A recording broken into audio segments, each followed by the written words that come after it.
Vítam vás, milí diváci, pred prijímačmi. Skončili sa dvojmesačné prázdniny, čo sa týka najmä detí, ale aj dospelí čerpajú dovolenku cez leto. Je na čase vrátiť sa ku každodennému životu. Dúfam, že každý má leto plné bohatých zážitkov. Ďakujeme, že ste boli s nami aj počas mesiacov júl a august. A teraz odštartujeme 27. tohtoročné vysielanie z Vodinského magazína v slovenskom jazyku.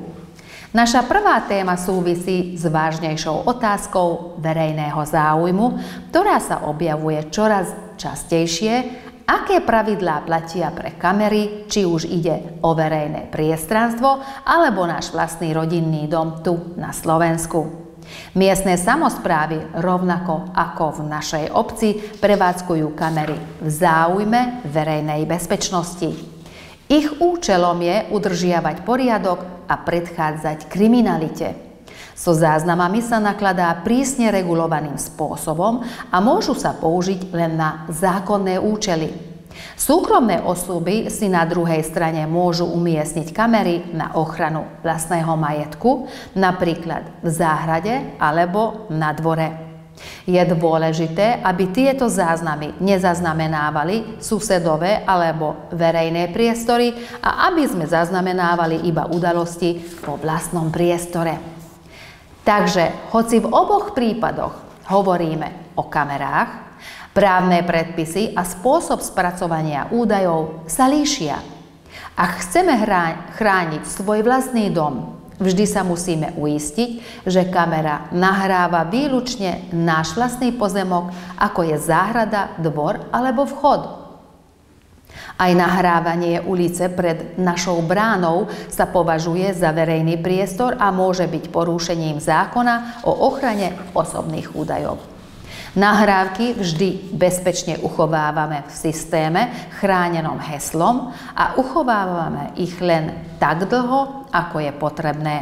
Maximálne 1 alebo 2 týždne, napríklad na preukázanie vlámania alebo vandalizmu. Za žiadnych okolností by sme nemali zaznamenávať osobné údaje iných ľudí, ako sú napríklad fotografie tvári alebo evidenčné číslá vozidiel. Oplatí sa označiť prevádzku kamery značkou, hoci to nie je povinné. Je to varovanie aj právna výhoda. Doplnkové bezpečnostné zariadenia, ako je osvetlenie s detekciou pohybu, poplašný systém v súlade s legislatívou alebo dobré vzťahy so susedmi môžu prispieť k zabezpečeniu bezpečnej a legálnej ochrany domu. Takto môžeme pokojne spať s vedomím, že náš domov je chránený a zároveň rešpektovať práva ostatných.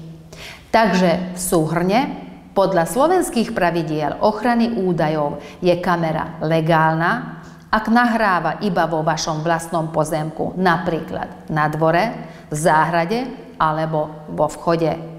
Je zakázané monitorovať verejné priestranstvá, ako sú ulice, chodníky, parkoviská, alebo nazerať na pozemok svojho suseda, pretože v tomto prípade nahrávate osobné údaje iných, ktorí neočakávajú, že ich nahráva kamera súkromnej osoby.